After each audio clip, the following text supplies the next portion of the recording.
Iyi ni radiyo y'ijwi ry'Amerika ivugira Washington DC mu Kirundi n'Ikinyarwanda. Nongeye kubasuhuza muri kumwe na Venuste Nshimiyimana. Mu Rwanda mutwumvira kuri FM 93 n'ibice bitatu i Karongi na FM 104 n'ibice bitatu i Kigali, naho mu Burundi turi ku mirongo migufi ya shortwave kuri metero 19 na 22. Dore ingingo nkuru twabateguriye. Bamwe mu barokotse umuvundo wahitanye umuntu umwe ugakomeretsa abandi 37 mu bikorwa byo kwiyamamaza ku Gisenyi baravuga uko byagenze. Ubwo kugira ngo twe badukure mu babanzaga gukuramo abo hejuru abanza kubakuramo kugira abo hasi barokoke. Ngo nje naje kwibona njyamye hasi nyine ahantu bari ku mpungi. Inkuru irambuye ni mu kanya. Amatohoza yakozwe mu Burundi yerekana ko abana batagejeje ku myaka 6 bakoreshwa imirimo ivunanye kandi yinjiza amafaranga mu kazi bakora batumwe n'ababyeyi babo. Ikaze mu kiganiro Iwanyu mu Ntara. Rero ku makuru avugwa hirya no hino ku isi, umunya-Australia Julian Assange washinze Wikileaks wari umaze iminsi 1900 afungiye muri gereza ya Belmarsh mu Bwongereza yarikuwe amaze kujyana amasezerano na Leta Zunze Ubumwe za Amerika. Biteganijwe ko yemera ibyaha by'ubugizi bwa nabi ubundi agahita yongera kwidegembya. Umuhango urabera mu birwa bya Mariana y'Amajyaruguru biri mu nyanja ya Pasifika. Julian Assange imyaka 52 yaregwaga ubufatanyacyaha mu kwakira no gutangaza amakuru yerekeranye no kumbatira ubusugire bw'igihugu. Leta Zunze Ubumwe za Amerika zakomeje kuvuga ko amakuru yatangajwe na Wikileaks ku ntambara zo muri Iraq na Afghanistan yashoboraga gushyira ubuzima bwa bamwe mu kaga. Ku yandi makuru avugwa hirya no hino ku isi, Diane nini nahazwe. Turahere ku mugabane wa Afrika. Muri Afrika y'Epfo aho umugambwe ANC umaze imyaka 30 ku butegetsi wemeza ko imwe mu migambwe yemeye kuja muri leta y'ubumwe iri kwisaba amananiza mu bijanye n'ibibanza ibwirizwa kuronka muri leta nshasha. Umugambwe ANC uvuga ko hari amakuru y'ibanga yagiye mu bimenyesha makuru yerekana ubushikiranganje imwe mu migambwe ivuga ko ibwirizwa gutwara. ANC uvuga ko ubusabe bw'iyo migambwe budafise ishingiro kandi ari biterasoni. Kubw'umugambwe ANC, amakuru yagiye mu itangazamakuru hataragera yerekana ko umugambwe DA wiganjemwo abazungu usaba guhabwa ubushikiranganje bugera kuri 10 ku bushikiranganje 30 bugize leta ya Afrika y'Epfo. ANC yo ikavuga ko ubushikiranganje izo uwo mugambwe budashobora kurenga 5. Itangazo umugambwe ANC wasohoye ribandanya kuvuga ko utewe impungenge n'ingendo y'imigambwe iri kwisaba amananiza, muri yo harimwo ibisa nko kwihitiramwo ubushikiranganje imigambwe yipfuza gutwara. Umugambwe ANC muri iryo tangazo ntiwigeze udoma urutoke ku mazina y'imigambwe ugayira ingendo. Wavuze gusa ko hari imigambwe ishaka gutoba no konona umugambi wa leta y'ubumwe kandi ko ibi ataco bifasha umugambwe n'umwe. ANC ahiti president niwe wenyine afise ijambo rya nyuma kuvyerekeye ishigwaho rya leta nshasha. Muri rusangi imigambwe yemeye kuja muri leta y'ubumwe muri Afrika y'Epfo ni 10. Iyi irimwo umugambwe DA ugwiriyemwo abazungu ukaba ari nawo wazanye amajwi menshi, hamwe rero n'utundi tugambwe duto duto. Iyo migambwe yose uko ari 10 ibwirizwa gusangira ubushikiranganje bugera kuri 30. Umugambwe ANC mukibuka ko agiye hamwe niyo migambwe inyuma yaho vyankiye kuronka amajwi menshi awufasha kugira ubwiganze mu nama nshingamateka.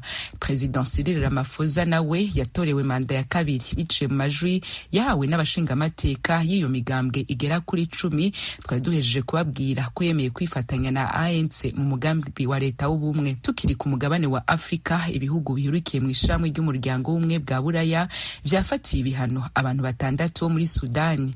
Bose bagiriza uruhara mu ntambara ibandanya hagati y'impande zibiri zirwanira ubutegetsi bw'ico gihugu.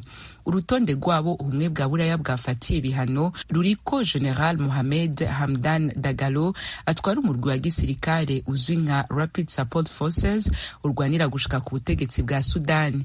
Ubumwe bwa Buraya buvuga ko General Mohamed Hamdan Diane Dagalo yagirizwe ivyaha birimwo ivya ndengerabutungane, kubiba urwanko rushingiye ku moko, gukokeza ubwicanyi bushingiye ku moko, ihohotera rishingiye ku gitsina, gusahura abanyagihugu no guturira utwabo.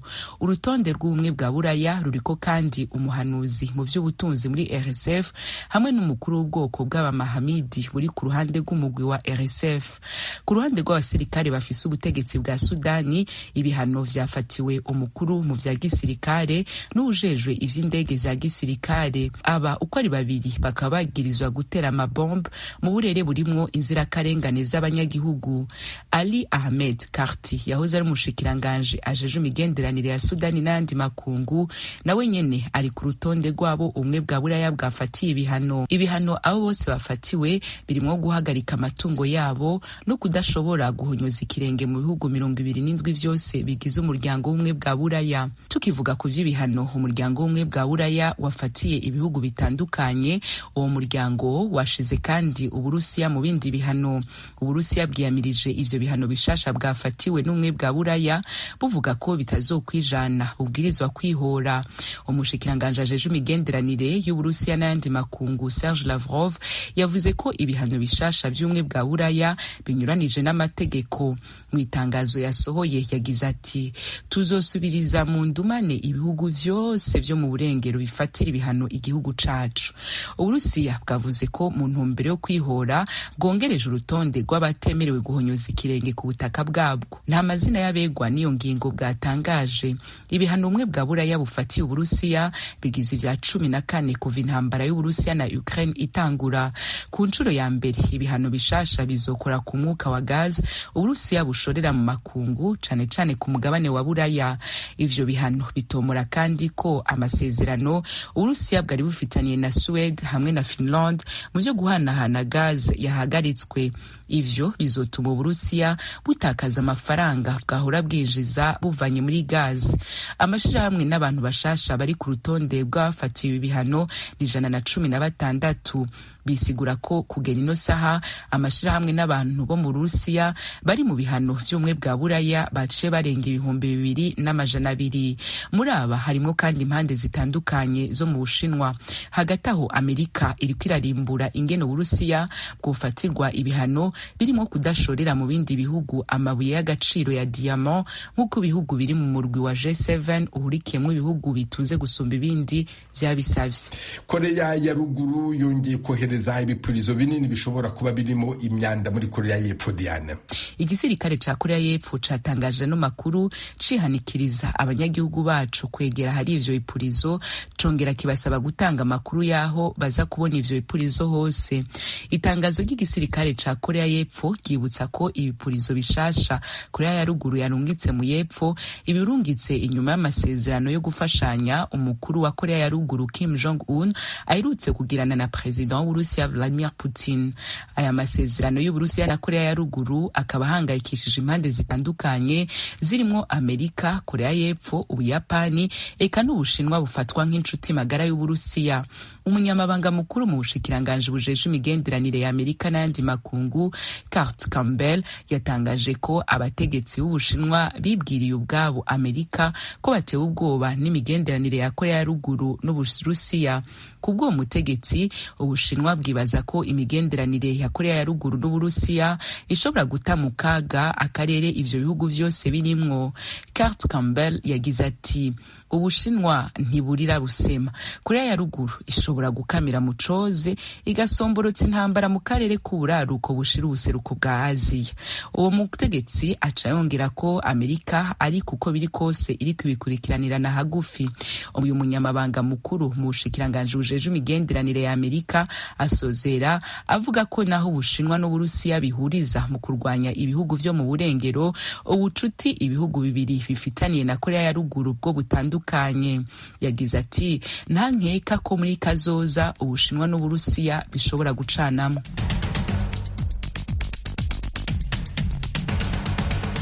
urakoze Diane nini nahazwe mukomeje kumva radio y'ijwi ry'Amerika humvikanira kuri FM 93 n'ibice bitatu n'104 n'ibice bitatu mu Rwanda, mu Burundi ni ku mirongo migufi ya shortwave kuri metero 1922.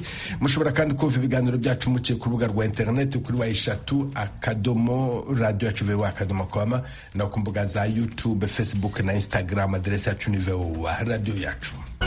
Iwanyu mu ntara. Tuyagire mwisanzuye kwijwi rya Amerika. Ni kuva kuwa mbere gushika kuwa gatanu, kuva 7 gushika 7 n'igice z'umutaga. Iwanyu mu ntara, iwanyu mu ntara, iwanyu mu ntara.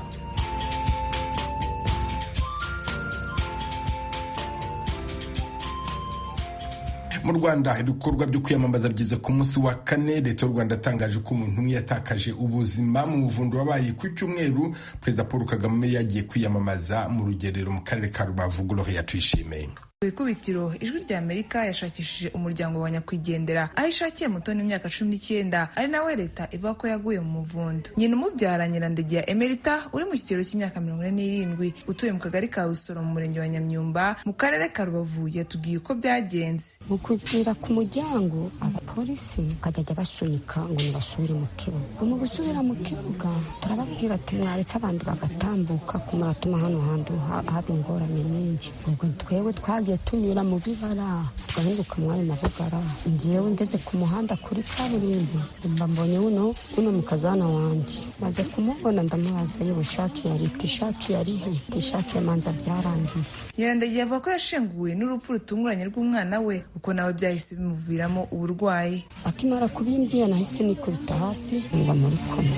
Si umukobwa wambaye agapandaro k'umukara n'agashati k'umweru keye kibirarangiye ariko ugire kwihangana. Ndimara kubyumva nongeye gusubira hasi kuva igihe none nzongere nzanzamukiye bahise bajya kunyerekaho umurambo gujyana. Ijwi rya Amerika yageze no ku bandi baturage bakomerekeye mu bikorwa byo kwiyamamaza ku mukandida FPR Inkotanyi Paul Kagame. Nyirabavugisha Emerance ni muramukazi wa nyakwigendera ndetse ngo bari kumwe ku munsi w'ejo wasanze ari gucumbagira. Avuga nawe uko byamugendekeye. Tubanjije kutaka ubwo kugira ngo twe badukuremo babanzaga gukuramo abo hejuru babanza kubakuramo kugira abo hasi barokoke. Ubwo nje naje kwibona njyamye hasi nyine ahantu bari kumpungiza. Hari abantu benshi cyane bagwanaga bashaka gusohoka bitewe nuko bashatse gusohoka kuva kare. Ubwo hari abantu benshi kwa gusohoka uw'inyuma wese nawe aza bashaka gusohoka ngo bagere ha. Icyakora we avuga ko nubwo yari arembye bwose ntacyo byari mutwaye ahubwo bashaka kujya kureba Nyirandegeya kuko rero babonaga yakomeretse cyane. Abandi bose bari mu bitaro bari kuvugwa niko nje ntago narindi kwita ngo mbese najyama bamvure kuko nari nataye umutwe.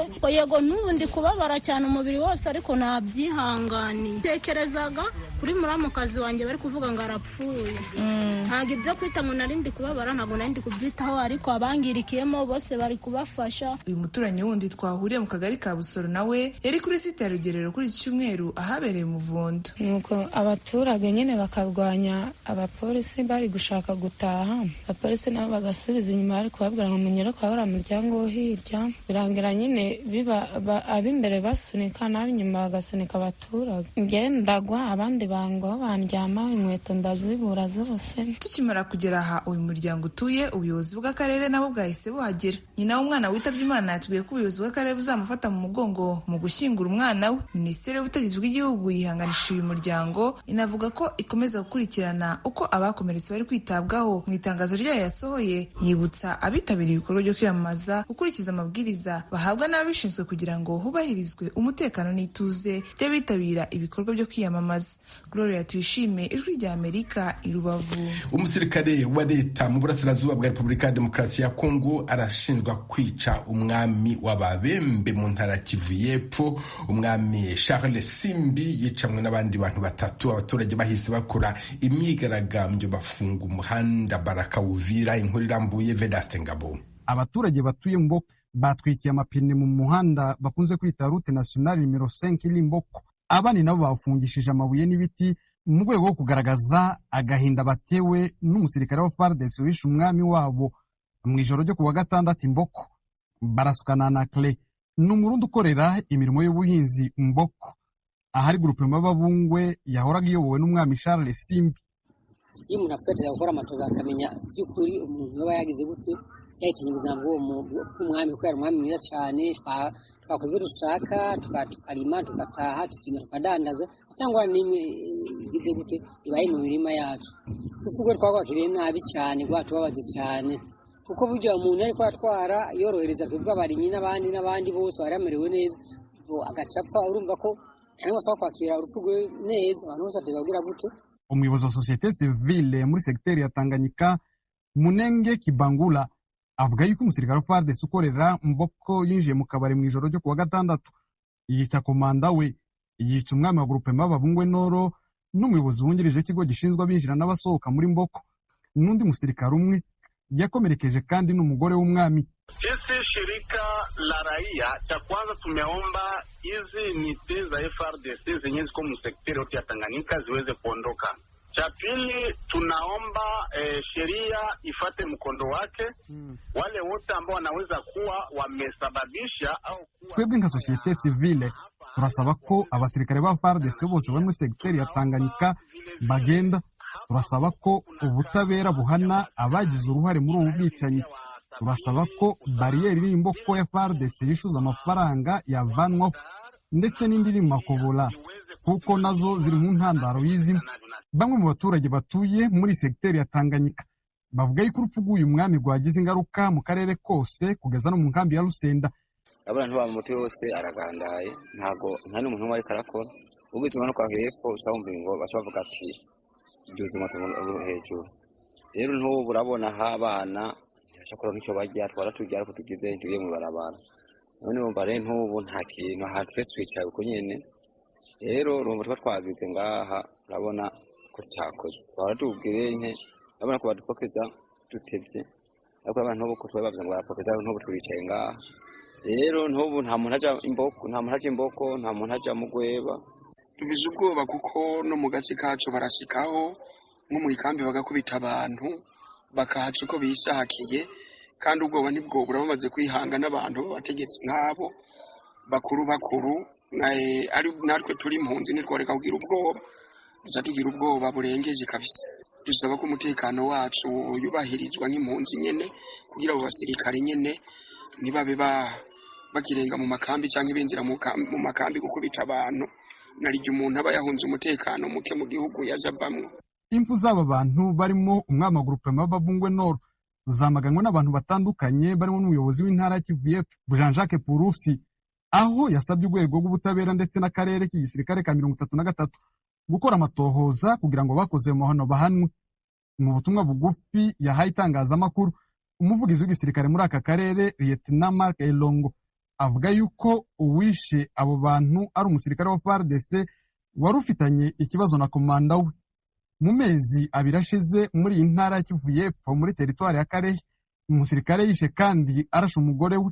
Mu mwaka wa 2022 muri teritwari ya Fizi naho abasirikare ba FARDC bagwanira mu mazi bishe barasha abantu 8 ahitwa Kazimia. Vedaste Ngabo, Ijwi rya Amerika, Uvira. Mukomeje kumva radio y'Ijwi rya Amerika ivugira Washington DC mu Kirundi n'Ikinyarwanda. Amatohoza yakozwe mu Burundi yerekana ko abana batagejeje ku myaka 6 bakoreshwa imirimo ivunanye kandi yinjiza amafaranga mu kazi bakora batumwe n'ababyeyi babo.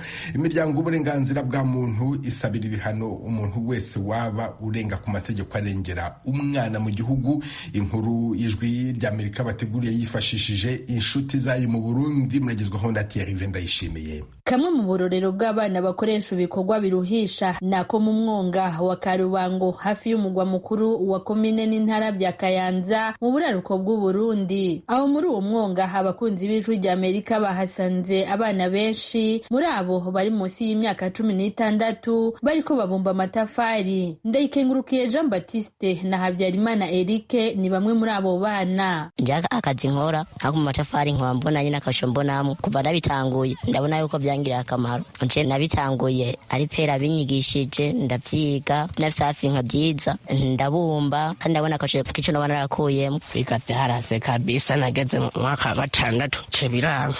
Turashobora nyene kuvuga ati reka nyene twumwanya wo kuruhuka nyene nitwivune tukabumba aho dushoboye turaruhanye. Ubukene mu miryango muri iyo ntara ya Kayanza iharugwamwo abantu benshi ku butaka bw'u Burundi niyo ntandaro ituma abana barungikwa guca amafaranga bakiri bato. Bavuga ko ari ukugira ngo babasahirize bashobore kubaho mu miryango no kwitegurira umwaka w'ishure. Aba ni bamwe muri abo babyeyi bo muri iyo ntara yo mu buraruko bw'u Burundi badatinya kurungika abana bakiri bato guca ingero. Tikuhera uburyo dufise ari buke mwana cyumuzana agakora kugira zaronka ikaramu cyangwa karonka ikaye hanyuma nawe kamwongerereza muga yagufashije kazubire nabo buri kurakora nibwo butuma abana benshi twazana mu mwonga kugira nabo barabe icyo baza bariyungunganya. Ibibana n'ubukina abo babyeyi baba bafise bakabona umengo ntacyo bojya muhira bakahita mu kuza kwironderera amafaranga ngaha ku mwonga kugira ngo baronke yavoka wa mukate ntitwaduheke banwa. Nubwo biruko hari bamwe mu babyeyi bo muri iyo ntara ya Kayanza batahura ko gukoresha ibikorwa biruhisha abana bakiri munsi y'imyaka 16 bitabereye. Cleophas Nijimbere ari mu batahura ko kizira gukoresha abana ibikorwa biruhisha. Abana gituma je ntabazana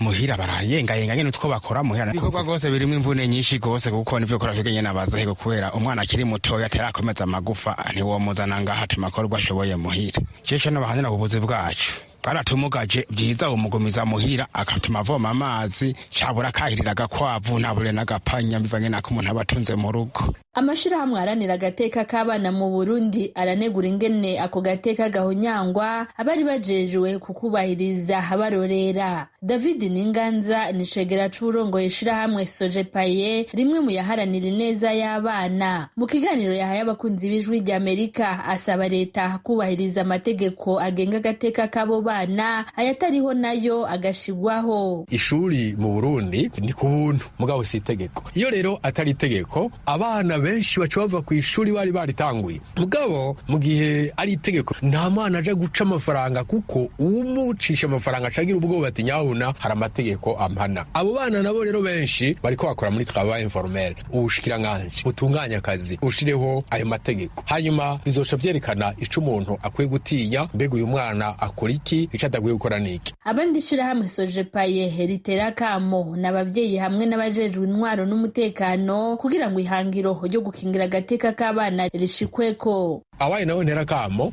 n'abavyeyi nibo bategerezwa kumenya ingene bakingira umwana ingene bamutunganya ntaje gukora akazi hataragera canke ngo aje gucira ingero umuryango kuko umuvyeyi niwe acira ingero umwana. Abandi n'abajejwe intwaro ku rwego rwo hasi comité de protection de l'enfant ni kuvuga komite ijejwe gukingira abana abajejwe intwaro ku rwego rwo hasi musitanteri nyumba 10 n'umukuru w'umutumba bategerezwa kuboneka atanu umwe aho batuye akoresha umwana kandi ko mu mirima ntawajayo mu isoko komiseri w'isoko yategerezwa kubibona bati nyabuna ntihagire umwana asira gukoreshwa. Abo bose nitwaje hamwe tuzotsinda ugo rugamba. Ako kamo gatewe mu gihe hasigaye iminsi mikeyi kugira ngo umwaka w'ishure w'ibihumbi 2023 ushira w'ibihumbi 2024 urangire. Ibikorwa biruhisha ku bana byibonekeza cyane mu gihe cyo mu buruhuko bukuru bwo muci grande vacances mu gifaransa. Abana bagera ku miliyoni 160 bagizwe n'abahungu n'abigeme bo mu bihugu byose byo kwisi n'u Burundi burimwo n'ibicegeranyo c'ishirahamwe mpuzamakungu rijejwe akazi kw'isi OIT na UNICEF rijejwe indero y'abana co muri 2022 cashikirije ko bakoreshejwe ibikorwa biruhisha. Itegeko nimero 1/11 ryo kuwa 24 ukwezi kwa 11 umwaka w'ibihumbi 2020 rigenga amategeko y'akazi mu Burundi ribuza gukoresha ibikorwa biruhisha abana bari munsi y'imyaka 16.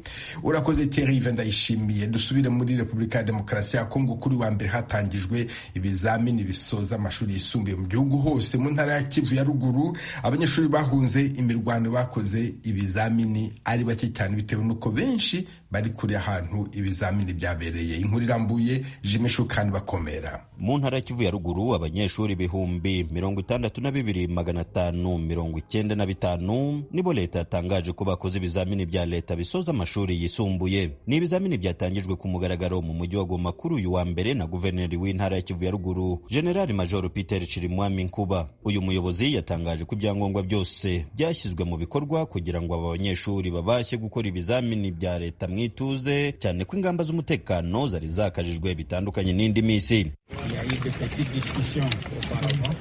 Habanje kubaho ibiganiro bitandukanye ku byerekeranye kubaho kw'ibizamini bya leta bisoza amashuri yisumbuye. Hari bamwe mu bayobozi bo mu nzego zo hejuru bashakaga ko ibi bizamini bisubikwa muri Kivu ya Ruguru kubera ibibazo by'umutekano muke, ariko leta yashyize ibyangombwa byose bikenerwa kugira ngo ibi bizamini bitambuke neza. Ni muri urwo rwego ibizamini bikozwe rero kuri uyu munsi mu ntara ya Kivu ya Ruguru. Muri abo banyeshuri bakoze ibizamini bya leta harimo abahunze imirwano baturutse mu teritware za Rucuru na Masisi, ahari umutekano muke bitewe n'intambara hagati y'ingabo za Congo FARDC n'abarwanyi b'umutwe wa M23. Guverineri w'intara ya Kivu ya Ruguru avuga ko abo banyeshuri bahunze bakoze ibizamini ari 3,000 mu ntara hose. Uyu muyobozi w'intara yabwiye itangazamakuru kwabo nabo bashyizwe mu mubare umwe n'abanyeshuri basanzwe bari mu bice bitarakorwaho n'umutekano muke nka Walikale, Goma, Beni na Butembo n'ahandi mu ntara ya Kivu ya Ruguru. Abanyeshuri bari mu bice bungubu bibarizwa mu mutekano muke, leta yafashe icyemezo cyo kuba abahunze imirwano bakorera ibizamini bya leta mu nkambi z'impunzi. Hari amasantere yagiye ashyirwa mu mujyi wa Goma mu bice bitandukanye mu rwego rwo kwakira abo banyeshuri. Abanyeshuri bahunze twabashije gushyira ku rutonde nabangana n'ibihumbi 367. Abo barimo gukora ibizamini bya leta ku masantere atandukanye. Ubu navuga ko umubare wiyongereye cyane ku banyeshuri bahunze bitandukanye n'umwaka ushize. Nubwo bimeze bityo, abanyeshuri bahunze imirwano ntabwo bitabiriye ibi bizamini nk'uko byari byateguwe na leta. Impamvu ni ukubera ko bamwe bari mu nkambi ziri kure y'amasantere yabereyemo ibyo bizamini. Aba ni bamwe mu babyeyi ndetse n'abayobozi b'ibigo bahungiye mu mujyi wa Goma. Ibizamini rwose byatambutse neza, bona nubwo hari impungenge ku banyeshuri bamwe na bamwe batagerageje kuboneka, kuko urabona ko za effective twitegaga sizo effective zaje gukora ikizame mu nyamakuru. Guhera mu kwezi kwa 11 itariki 9 z'uko kwezi niho twahunze. Kuva icyo gihe nabona n'abanyeshuri banje. Uyu munsi hano niho baje, bagombye kuzara abanyeshuri 9, haje abanyeshuri 4 gusa nibo bakoze ikizamini. Abo batanu nabo nibo mwari mwarahunganye nabo cyangwa nibo twe twarahunganye? Abo bandi batakoze ku bizamini bya leta hawunzi bo bahungiye pe. Bwana Prosper Mategeko, umuyobozi w'ishuri ryisumbuye rya Kirumbu muri teritwari ya Masisi, yabwijwe rya Amerika ko n'abasanzwe baba mu nkambi mu mujyi wa Goma bitari byoroshye kubageraho. Hari bamwe bari basanzwe bari mu nkambi, ariko hari n'abandi bake byarangije baba biriya, ariko mu gihe cyo gutegura amasomo bagerageje kuzino turabategura. ubwo none umunsi bakoze ubwo butumwa kugira mwe mu bagereho byakozwe bite? Twababwiye aho turi, baraza banyura mu nzira ariko banyuramwo ku buryo bubagoye gato. Baraza tubariyaranja bagera ino tukora encadrement mu nkambi. N'ubushobozi cyane cyane bujyanye n'amafaranga. Nuvuga ngo abanyeshuri benshi nta bushobozi bafite. Kubera umubare munini w'abanyeshuri batarakora ibizamini bya leta ibyo ari byo byose bisoza amashuri yisumbuye, ibi bitera impungenge bamwe mu babyeyi bahunze ndetse n'abayobozi b'ibigo. Bwana Richard Gasore Bizwara ni umwe muri bo. W'icyo asaba ubuyobozi ni uko umutekano wagaruka. Urabona impungenge mu nyamakuru rwose ni ukumva ko nk'uwari witeze ko ashobora kubona icyemezo nk'uwatambutse ku kizamini akaba arabura diplome, kandi mu gihe bagenzi be rwose baje gukora biteze ko bagomba kubona za diplome d'etat. Urabona ko iyo ni impungenge mu nyamakuru. Urabona bari abasigaye iriya deja ni impungenge kuri twe babyeyi, ni impungenge no ku babyeyi babo bababyaye mu nyamakuru. Icyo dusaba ubuyobozi bwakora rwose ni uko ubuyobozi bwagarura umutekano mu karere. Iri kosa ryabaye muri uyu mwaka tirizongere kuba muri uriya mwaka. Ibizamini bisoza amashuri yisumbuye bikorwa buri mwaka mu gihugu hose. Ubusanzwe ibi bizamini bikorwa mu gihe kingana n'iminsi 4 gusa. Muri Kivu ya Ruguru ibi bizamini bikozwe mu gihe hafi y'ibice byose bya teritwari ya Rucuru na Masisi biyobowe n'abarwanyi b'umutwe wa M23. Kugeza ubu ijwi ry'Amerika ntabwo rirabasha kumenya nimba muri ibyo bice hakozwe ibizamini bya leta. Jimmy Shukrani Bakomera, ijwi ry'Amerika, Igoma. Ni hano dusoreje aya makuru y'iwanyu mu ntara, mwakoze kudutega amatwi aho muri hose ku migabane yose y'isi. Dukomeje kandi gahunda yo gusigasira umuco karande n'ururimi gakondo. Dore umugani w'uyu munsi: abakingiranye inyegamo ntibakingirana ingabo.